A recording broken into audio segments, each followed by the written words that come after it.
Satu-satunya perang yang kita selalu rasakan adalah perang di dalam pikiran kita sendiri. Ini gue sering banget alamin dan gue yakin banyak teman-teman di sini juga yang nonton ini alami setiap malam. Kita sebagai manusia selalu punya mimpi ya, kita punya visi. Gue udah sering bahas tentang mimpi. Tapi gue belum pernah bahas topik ini, yaitu perang di dalam pikiran kita sendiri. Ini gue sering banget alamin setiap malam ya.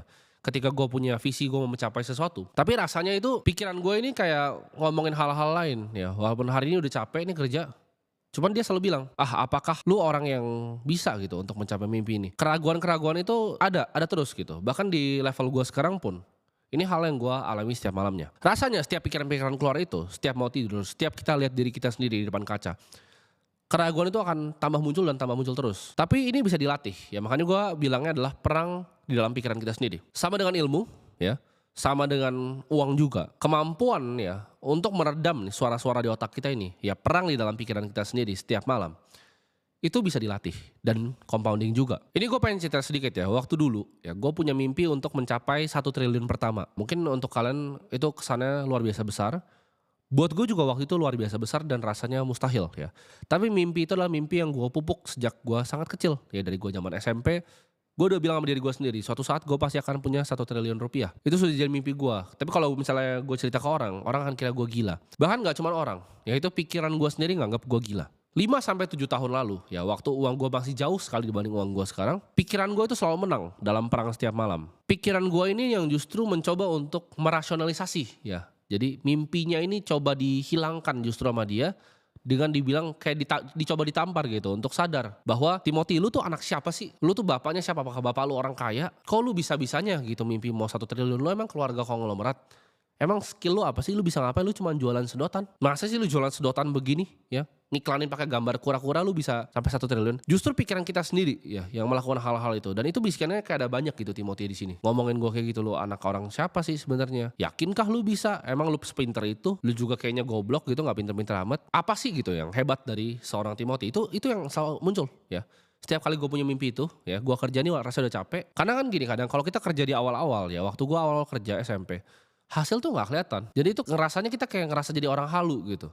Kita jadi orang halu dan pikiran kita tuh mau bunuh terus gitu mimpi-mimpi itu. Setiap detik, setiap menit. Bahkan paling parah suara paling keras ketika sudah mau tidur. Ketika kita udah kerjain semuanya, udah capek mau tidur, nah itu pikirannya paling keras di situ.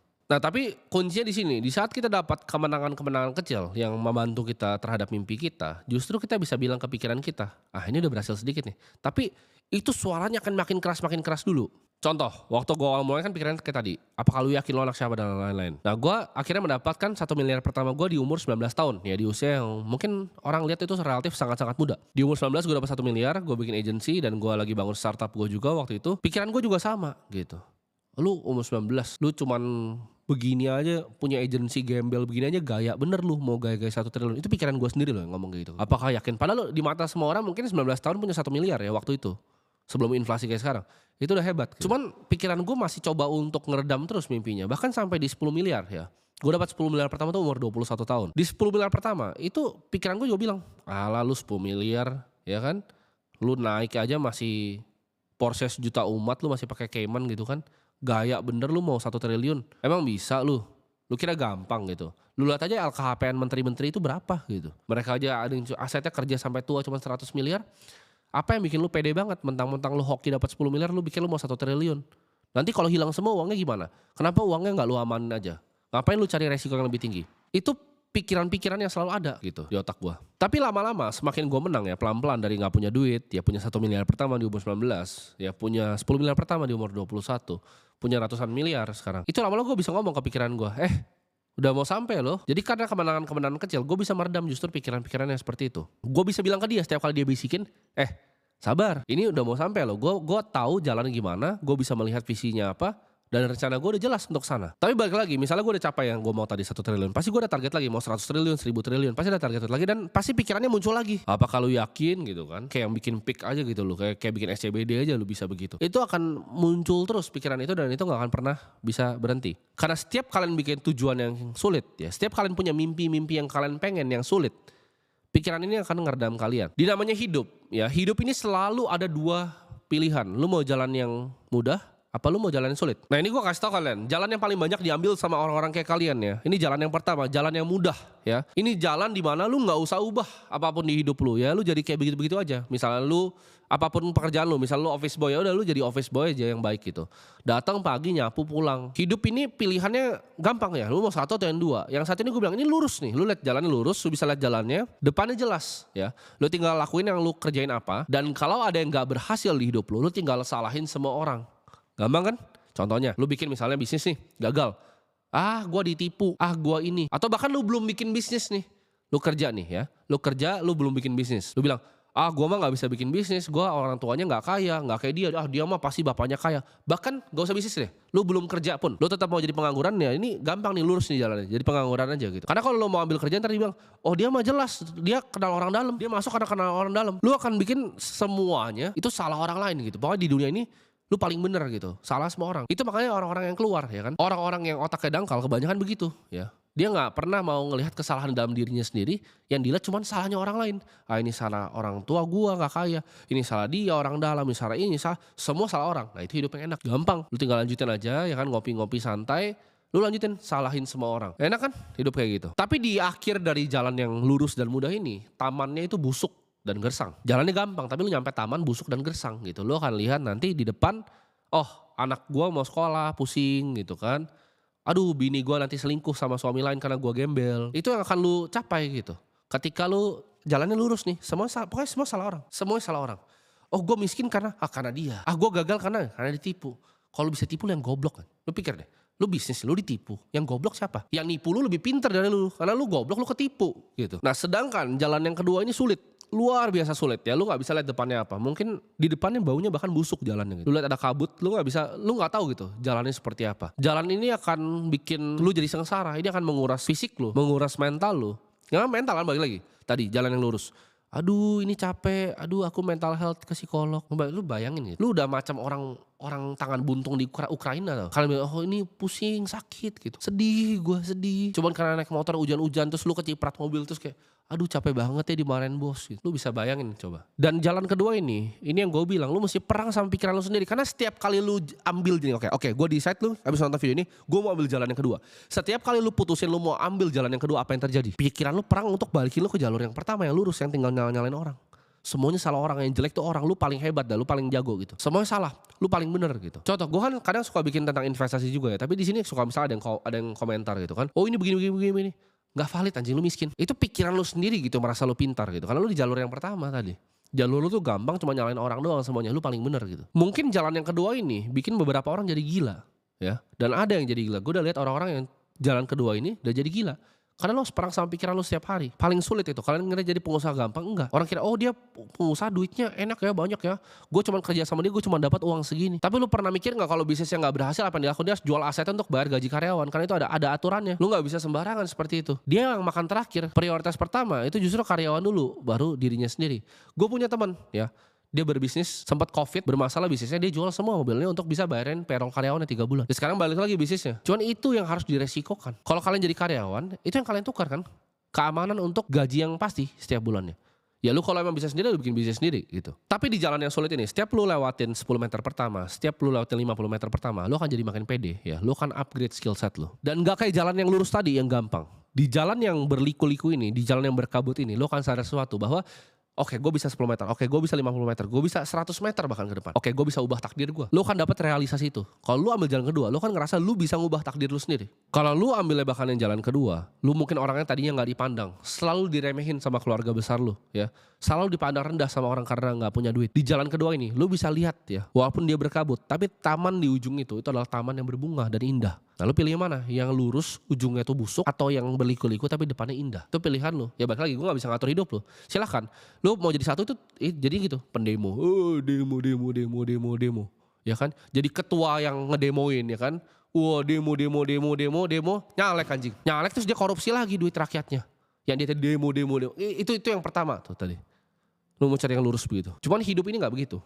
Ya cara kerjanya. Ketika lu udah pilih jalan kedua ya, dan lu nyerah. Artinya itu lu putar balik ya. Lu putar balik untuk ambil jalan yang pertama. Banyak yang kayak gitu. Nyoba baru 10 meter dia putar balik. Karena susah. Artinya apa kalau lu berhasil putar balik? Pikiran lu menang. Ya lu gagal. Jadi jalan kedua ini perang sama pikiran. Dia akan bilang, lu gembel, lu bapak lu gak kaya, lu gak begini, lu gak bisa ini, lu gak hebat, lu gak spesial amat. Dia akan ngomongin terus sampai lu putar balik. Gue pun sama ya. Gue di jalur kedua yang mungkin udah di ujung gitu. Masih diomongin terus untuk gue putar balik gitu. Nanti gini, ini gue ceritain jujur ya apa yang terjadi sama gue. Tim, lu tuh udah punya segini Tim. Ini ibaratnya lo taruh di obligasi aja 7 turunan gak habis uang lo. Bener-bener 7 turunan udah gak habis gitu. Apalagi yang lo mau kejar di hidup ini. Kenapa lo masih mau bikin impact ke masyarakat? Kenapa lo masih mau bikin video ini ngajarin orang-orang miskin di luar sana gitu? Kenapa lo gak kayak teman-teman lo yang lain aja? Anak-anak tongkrongan gue yang udah bikin bisnis besar gitu kan. Hilang. Gak perlu ada muncul di sosmed. Gak perlu ada ngajarin orang. Kenapa? Karena tadi gue bilang, gue kan pernah punya visi gitu. Gue pengen negara ini jadi lebih baik. Gue pengen masyarakat kita bisa jadi sedikit lebih pintar. Kenapa gue masih bikin kayak gini? Itu diomongin terus loh. Ini hari libur tanggal merah. Gue tetap syuting video seperti ini. Kenapa? Padahal pikiran gue sebenernya, udahlah ngapain sih? Gue bahkan beberapa kali ngomong gitu ke teman-teman paling dekat gue. Apa gue udahan aja ya? Gue beli pulau, beli pesawat santai kan gitu. Sudah. Gak usah gue ngurus-ngurus gini. Gak usah gue ngomong di depan kamera seperti ini. Karena gak ada fungsinya semua ini buat gue. Kalau gue mau hilangin mimpi gue tadi. Karena mimpi gue taman berbunga gue adalah Indonesia jadi negara yang maju. Karena kita adalah kerajaan lama yang luar biasa besar tadinya zaman Majapahit. Gue cuma pengen balikin kita ke era itu. Ya mungkin jalannya sulit dan mungkin gak pernah nyampe. Cuman at least gue rasa hidup gue kayak sia-sia. Karena jujur ya, di uang kayak gue bosan gitu. Terus gue mau ngapain gitu, mau beli mobil. Gue beli mobil tinggal begini, mobil apapun gue bisa beli di dunia. Hilang gitu loh, kesenangannya hilang di sana. Nah dan ketika pikiran lo tadi menang, kapasitas diri lo, dia akan bilang ke semua badan lo kapasitasnya stop untuk berkembang. Ya, jadi kalau pikiran lo menang, lo putar balik jalan satu, semuanya hilang nanti kapasitas lo. Tapi lo kalau bisa lo bilang ke pikiran lo, anjing lah gitu kan. Walaupun gue memang gak hebat-hebat banget, tapi gue tuh bukan pecundang. Dan gue mau coba sampai titik darah terakhir. Gue memang capek ya. Badan gue mungkin memang udah gak kuat, otak gue juga udah panas gitu kan. Gue gak pengen sebenarnya seperti ini, tapi gue gak akan menyerah. Nah itu yang lu ngomong ke pikiran lu. Dan lu tetap jalan tadi 10 meter pertama, 1 meter aja. 11 meter, 12 meter, 13 meter, pelan-pelan ikutin jalannya. Di situ, jadi ketika lu paksa sesuatu ngelewatin breaking point, pikiran lu itu udah lu mau patahin seperti itu, dia akan cari jalan untuk adaptasi. Pikiran lu akan mikir, oke, si bangsat satu ini gak mau nyerah nih kayaknya. Dia mau tetap di jalan yang kedua. Nah pikiran lu akan merubah badan lu tadi. Kalau lu ambil yang pertama, dia akan nyerah. Kapasitas diri lu akan dihilangkan. Tapi ketika dia sadar bahwa si anjing ini gak mau nyerah, bajingan orang satu ini gak mau nyerah, apa yang dilakukan? Dia terpaksa, pikiran lu terpaksa untuk adaptasi. Di situ lu jadi hebat. Karena kayak lu nge-gym kan sama, otot lu harus dirusak untuk bisa dibentuk lagi. Pikiran juga sama. Begitu dia sadar bahwa orang ini akan hantam gua terus kayak begini, ya udah, mau gak mau gua adaptasi. Di situ badan lu, pikiran lu kan terpaksa jadi lebih baik, terpaksa untuk improve. Gue jujur ya, gue muak banget untuk orang yang ekspektasi banyak tapi cuman kerja tuh salah kadarnya, asal-asalan doang gitu. Mereka cuman kerja bare minimum ya, biasa banget gitu yang dikerjain, dan mereka mikir mereka deserve something di hidupnya. Kok dia yang begini ya, harusnya gue yang sukses. Kok dia begini ya, harusnya gue yang sukses. Kok dia gampang ya, cari duit gue susah. Enggak, lu deserve exactly what you deserve. Jangan dengerin orang ngomong-ngomong apa. Hidup ini simple kan sebenarnya, semua ada solusinya gitu. Contohnya, mertua lu itu nganggap lu rendah, ya lu jadi orang kaya. Satu-satunya ya yang ditakutin sama mertua adalah orang yang lebih kaya. Itu emang udah caranya gitu. Gimana cara lu bikin mertua yang nge-respect lu? Ya lu jadi orang kaya. Selesai, problemnya solve gitu. Istri lu nganggep lu kayak sampah gitu. Karena rasanya setara gitu lu sama istri lu. Lu jadi orang kaya. Dia gak akan bisa ngerendahin lu. Lu gak usah takut lagi dia cari cowok lain. Gini, lu punya cewek nih, gak terserah mau pacar atau istri. Tapi aduh gue sedih banget, gue diselingkuhin, apa ya, gue semangat ini. Gue nonton video TikTok gitu karena gue diselingkuhin. Gue kasih tau lu ya, lu mau bikin misalnya cewek itu gak selingkuh, bini gak selingkuh, gampang caranya, jadi orang kaya. Lu biasa ngajak dia naik first class, tiba-tiba ntar sama cowok baru naik ekonomi langsung balik lagi ke lu. Karena manusia standar hidupnya gak bisa turun, jadi orang kaya, simple. Semua problem ada solusinya. Dan jadi orang kaya itu nge-solve hampir semua problem yang ada di dunia ini gitu. Lu punya masalah apapun, ada duit, nah beres. Keluarga besar lu, suruh mak lu cuci piring gitu. Gak respect bapak lu, gak respect mama lu, gak respect adik-adik lu. Bahkan gak respect diri lu. Coba lu punya duit, dia datang gitu rumahnya besar mewah gitu. Diem pasti, dia yang cuci piring, segan dia gak enak gitu. Lu bayarin aja dia, jalan-jalan atau apa. Selesai kan? Problem solve ya. Tadi tuh 3 problem paling sederhana. Gak di respect mertua, bini gak respect lu. Anak bahkan gak bisa ngeliat lu sebagai bapak yang kompeten. Sama tadi yang terakhir, lu lihat gitu. Keluarga besar lu aja gak respect sama lu, gimana? Jadi orang kaya, 4-4-nya beres langsung. Kalau solusi lu tadi ya, itu adalah untuk menjadi orang kaya. Ini gue kasih tahu sama lo. Lu kerja 7 hari seminggu, 16 jam sehari. Lu gak mungkin jadi miskin. Untuk jadi orang kaya itu butuh komitmen secara full di diri lu, bahwa lu gak mau jadi pecundang, dan secapek apapun lu akan paksa terus sampai ke ujung. Sekarang gue tantang semua ya, kalian yang di video ini yang mikir, oke, gue mau jadi orang kaya. Gue tantang lu. Selama 1 tahun ke depan, lu kerja 7 hari ya seminggu, 16 jam. Sehari ini gue tantang kalian, hilangin semua distraksi. Temen lu ajak keluar? Enggak. Temen lu aja nih? Enggak. Gue mau kerja. Orang tua lu aja? Enggak. Saya mau kerja. Serahin keluar ya. Lu buang semua ya hal-hal yang gak membantu lu menuju mimpi lu tadi untuk jadi orang kaya. Lu hobi main futsal, nggak usah main futsal lagi. Lu hobi ngopi sama teman-teman lu yang miskin gembelnya sama kayak lu itu, nggak perlu lagi. Lu bilang enggak gitu kalau emang lu nggak mau pergi keluar. Karena John Lennon pernah bilang, jadi orang jujur itu memang nggak akan bawain lu banyak teman, tapi itu akan bawain lu teman-teman yang sesungguhnya. Jadi jangan takut kehilangan teman. Kalau lu takut kehilangan teman karena lu mau improve diri lu kerja, mereka bukan teman-teman lu berarti. Mereka cuma sampah, ya, bukan teman lu. Temen lu yang beneran, lu hilang setahun, dia pasti akan jadi teman lu lagi. Karena dia tahu lu sedang improve diri lu sendiri. Dan di sini gue yakin ya, bahkan sekarang pun lu lagi perang sama pikiran lu. Mulai muncul ya bisikan, ini orang bener gak sih, ya kan? Nah ini mah ngibul doang gitu. Atau pikiran kayak gini, orang kaya itu nggak bahagia. Nah ini gue kasih tahu nih trik sulap. Ya ini trik sulap orang kaya yang paling hebat yang pernah dibuat di dunia ini. Adalah kata-kata orang kaya itu gak bahagia. Itu trik sulap. Gue kasih tau lu. Hampir semua teman-teman gue ngomongnya kaya beneran kaya ya. Bukan cuman kelihatan dia punya rumah mewah, punya BMW itu kelihatan kaya. Enggak, itu bisa aja ngutang gitu. Beneran kaya gitu. Aset cashnya beneran ratusan miliar sampai triliun. Orang yang beneran kaya, gue sangat jarang ketemu yang tidak bahagia. Kenapa? Karena mereka bisa solve semua problem di hidupnya. Ada masalah apa? Set gitu. Itu trik sulap mereka ya. Biar kalian tetap jadi tikus di gorong-gorong yang cuman mungut-mungutin sampah. Sedangkan mereka di atas itu happy banget. Jadi mereka bilang, jangan jadi kita. Orang kaya itu gak bahagia kok. Kalian itu yang penting kebersamaan, makan singkong pasti happy. Percaya gue, manusia itu gak pernah bisa turun standarnya. Kalau kalian pikir kaya itu ada mentoknya, gak ada gitu. Mereka tuh mau yang lebih terus gitu. Misalnya awal-awal punya duit, oke, makan steak 200 ribu di Holy Cow, seneng gitu. Setelah lu udah makan steak yang biasanya 3-5 juta, lu udah gak mau lagi sentuhin 200 ribu. Ada lagi gak di atas itu? Ada. Dipotongin sama chef yang dari Jepang, yang bener-bener expert di bidangnya gitu kan. Dagingnya khusus gitu, beda lagi 25 juta, ada. Kalian akan kaget kalau kalian benar-benar tahu uang yang di-spend sama orang kaya itu buat apa aja. Gue kasih tau kalian, you will be fucking surprised gitu. Kalian kira, mereka naiknya first class gitu. Lu gak tahu, mereka sekali naik jet itu bisa 700 juta, 800 juta mereka buang begitu aja cuma buat di bensin. Bener-bener cuma dibuang, makan gitu. Kalian kira, ini orang kaya, enggak. Mereka sekali party itu bisa sampai 800 juta. Cuma buat semalam ketawa-ketawa sama teman-temannya. Terus mereka bilang, kita gak bahagia, tenang aja. Kalian makan singkong pasti lebih bahagia. Itu trik sulap paling hebat yang dibuat sama orang kaya. Jadi di hidup ini kita harus pragmatis juga ya. Kita harus pikir what's the best possible way untuk kita jalani hidup ini. Bahkan pikiran-pikiran kayak tadi pun selalu ada muncul ya. Jadi kita harus bisa belajar untuk tentuin jalan hidup kita dan lawan pikiran kita setiap kali kita mau mundur. Cuman balik lagi, gue gak maksa lu. Kalau lu mau jalur yang pertama silahkan, karena itu mudah. Tapi kalau lu mau jalur yang kedua, ya gue cuma berharap lu gak jadi gila along the way. Karena itu akan sangat-sangat susah. Di sini gue selalu bilang sama semua orang ya kan, lu kira jadi gue enak, coba tukar 1 hari sama gue, lu pasti mati. Gak usah sehari, 5 menit aja. Lu tukeran nih otak lu situ sama otak gue, lu langsung lompat sini bunuh diri.